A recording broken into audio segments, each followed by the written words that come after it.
हाँ जी, अब हम देखेंगे कंप्यूटर सिस्टम जो है हमारे पास लिखा हुआ है यहाँ पे, मतलब उन्होंने दिखाया हुआ है पिक्चर में, जो कि हमारे पास एक फ्लैट डिस्प्ले जो है फ्लैट डिस्प्ले जो है दिखाया हुआ है, वो आउटपुट डिवाइस है, मतलब जो कि मॉनिटर है। फिर उसके बाद सिस्टम यूनिट उन्होंने दिखाया हुआ है, फिर माउस है जो कि एक इनपुट डिवाइस है, फिर कीबोर्ड दिखाया है जो कि आउटपुट, जो कि एक इनपुट डिवाइस ही है। फिर उसके बाद हमारे पास स्पीकर्स हैं जो कि आउटपुट डिवाइस हैं, ठीक है। अब हमारे पास जो टॉपिक है वो है डाटा एंड इंफॉर्मेशन। सो हम इसे स्टार्ट करते हैं डाटा और इंफॉर्मेशन से। वापस data and information. Data, the collection of raw facts and figure is called data. It can be in the form of a text, number, image and audio, video. हमारे पास जो data होता है वो एक organised form नहीं है, मतलब एक ऐसी फॉर्म जिसको हम आसानी से समझ सकें कि ये क्या चीज़ है, ठीक है। वो हमारे पास कोई भी टेक्स्ट हो सकता है, कोई ऐसा नंबर्स हो सकते हैं, इमेजेस हो सकते हैं जो तस्वीरें वगैरह होती हैं, ऑडियो आवाज़, और वीडियो जो कि वीडियो ही होती है।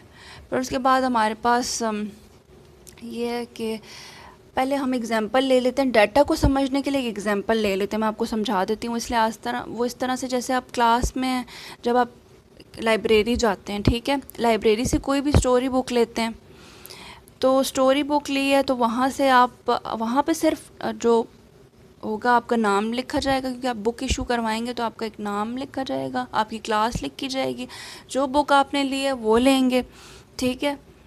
अब उसमें अब वो जो है ना, क्योंकि वो आपकी प्रॉपर इन्फॉर्मेशन नहीं है, सिर्फ आपका नाम और क्लास लिखी हुई और जो बुक ली है आपने वो है, ठीक है।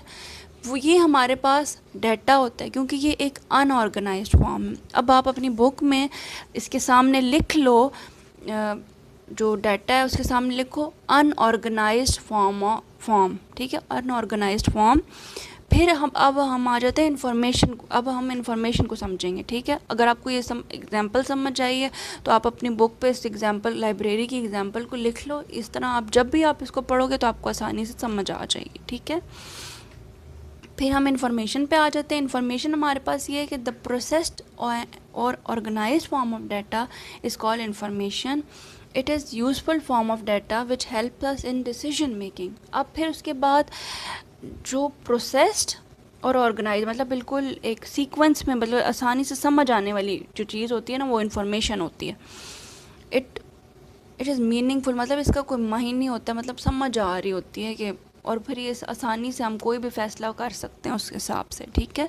वो अब किस तरह, जैसे अब आप इसकी एग्जांपल आप ये ले लो कि स्कूल का डेटाबेस है, ठीक है। स्कूल का डेटाबेस क्या होता है, वहाँ पे आपकी सारी इन्फॉर्मेशन सेव हुई हुई होती है, वहाँ पे आपकी सारी डाटा इन्फॉर्मेशन सेव होती है। वो इसलिए आज से सेव हुई हुई होती है कि आप जब ये आपका नाम क्या है, आपकी इन्फॉर्मेशन जो भी होती है, आपका नाम, आपका फादर नेम, रोल नंबर, आप कब एडमिट हुए स्कूल में, किस क्लास में, तो वो सारी इन्फॉर्मेशन जो है, वो सारा जो है वो इन्फॉर्मेशन की फॉर्म होती है, क्योंकि वो एक ऑर्गेनाइज्ड फॉर्म होती है, वहाँ पे सारा कुछ आपके बारे में होता है। तो इसलिए अब इन्फॉर्मेशन के आगे आप लिखेंगे ऑर्गेनाइज्ड फॉर्म, और स्कूल की ये वाली एग्जांपल आप इसको एज लिख भी सकते हैं, ठीक है। अब हमारे पास डाटा प्रोसेसिंग आ जाती है। डाटा प्रोसेसिंग क्या है हमारे पास, it is an action in which computer converts data into information के। फिर अब डाटा को जब हम इन्फॉर्मेशन में कन्वर्ट कर रहे हैं तो ये हमारे पास डाटा प्रोसेसिंग होती है। और ये आप इसमें इन्होंने स्टूडेंट नेम एग्जांपल दिया, student name, picture, roll number and address turns into information in the form of student, मतलब अब पूरी इन्फॉर्मेशन जो है वो एक स्टूडेंट आईडी कार्ड में आ गई है, तो वो हमारे पास डाटा प्रोसेसिंग हुई है इसमें, ठीक है। दैट्स ये हमारे पास हो गया डाटा इन्फॉर्मेशन और डाटा प्रोसेसिंग। हाँ जी, अब advantages of using computer. Advantages हमारे पास क्या है, कंप्यूटर यूज़ करने के कौन कौन से फ़वाइद हैं, जो कि some advantages are discussed below. अब वो कौन कौन सी है, स्पीड आ जाती है पहले। A computer is a very fast machine, it can perform operations at a very high speed and carry out instruction at a very high speed obediently and efficiently. For example, a student is asked to calculate this question, मतलब the following data, ये मतलब जो multiplication का question नीचे दिया हुआ है ये सॉल्व करने के लिए कहा जाएगा. A student will take few minutes to solve it and a computer can solve millions of such problems in a second. अब इसमें ये हमारे पास कह रहे हैं कि कंप्यूटर एक बहुत तेज़ मशीन है कि जो कि हमें जो भी इंस्ट्रक्शन हम कंप्यूटर को देते हैं ना, मतलब कोई भी काम अगर हमने कोई भी क्वेश्चन दे दिया, प्लस माइनस का ही दे दिया, मल्टीप्लिकेशन का ही क्वेश्चन कोई कंप्यूटर को देते हैं तो वो फ़ौरन इसको सॉल्व कर लेगा। लेकिन अगर हम ह्यूमन बीइंग्स अगर देखा जाए तो हम ह्यूमन बीइंग्स स्लो हैं इस मामले में, हम तो इसको मिनट्स में करेंगे, ठीक है, और कंप्यूटर में इतने बहुत सारे काम कर लेगा। अब हमारे पास पहले आ जाती है accuracy. A computer is a machine which produces accurate result, it does not make any mistake unless the user give it is a wrong instruction. Computer कभी भी कोई काम गलत नहीं करता, मतलब वो जो भी काम करेगा वो एक्यूरेट ही होगा, मतलब सही होगा, उसमें कोई गलती नहीं होगी। लेकिन अगर हम उसको कोई गलत कमांड देंगे कि इस तरह करो तो वो तब गलत करेगा, वरना उसका आंसर गलत नहीं। तब भी अगर हम उसको रॉन्ग इंस्ट्रक्शन भी दें उस लिहाज से भी उसने वो क्वेश्चन सही किया होगा, लेकिन वो गलती यूज़र की होगी, ठीक है। उस चीज़ को हम जो है ना, यूज़र की मिस्टेक को हम कंप्यूटर की लैंग्वेज में एक लॉजिकल एरर कहते हैं, ठीक है।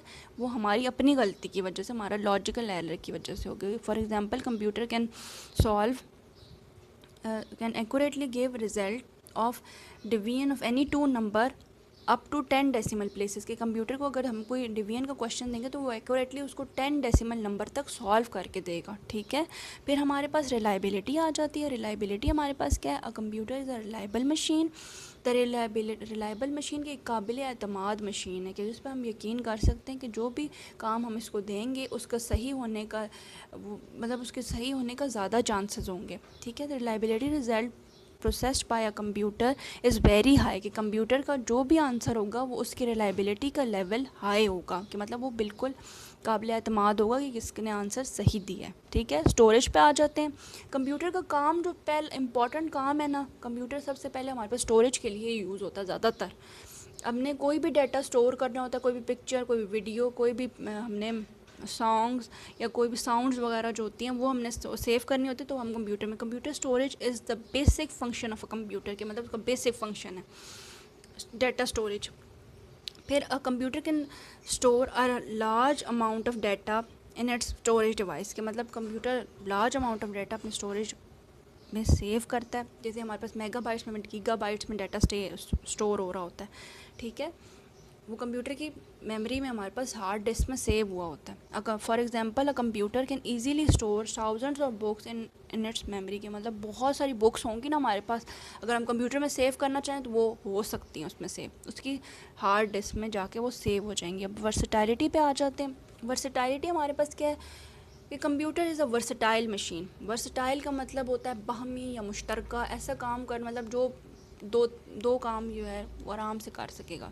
अब ठीक है, अब कुछ भी कोई कंप्यूटर के लिए कोई काम मुश्किल नहीं है। Computer is a versatile machine which can do different task such as simple calculation, मतलब कंप्यूटर के लिए ना अब कोई simple calculation to complex operation की, कंप्यूटर के लिए कोई भी काम मुश्किल नहीं है। वो इसलिए आज से कि वो सिंपल कैलकुलेशन जैसे प्लस माइनस के क्वेश्चन होते हैं ना, कंप्यूटर वो भी कर लेगा। और अगर कम्प्लेक्स मतलब मुश्किल डिवीजन के क्वेश्चन जैसे होते हैं हमारे, और मल्टीप्लिकेशन के लंबे लंबे क्वेश्चन होते हैं, वो भी कंप्यूटर आसानी से कर लेगा, ठीक है। It is used in various field of different for in various field for different purposes, के मतलब डिफरेंट जो भी फील्ड होती हैं उनमें हमारे पास कंप्यूटर यूज़ होता है। For example we can draw picture, हमने कोई पिक्चर ड्रॉ करनी है उसके लिए भी कंप्यूटर यूज़ हो रहा है। हमने कोई लेटर लिखना है MS वर्ड में तो वो भी हो सकता है। हमें यूट्यूब पे कोई वीडियो देखनी है, वॉचिंग वीडियोज़, हम उस पर ही देखते हैं। फिर उसके बाद प्लेइंग गेम्स जो हैं, हम गेम्स जो खेलते हैं कोई भी, अब जैसे मोबाइल में जो गेम्स होती हैं वो many more with the computer, कि हम बहुत कुछ कर सकते हैं यूजिंग अ कंप्यूटर, ठीक है। ये एडवांटेजेस थी कंप्यूटर की।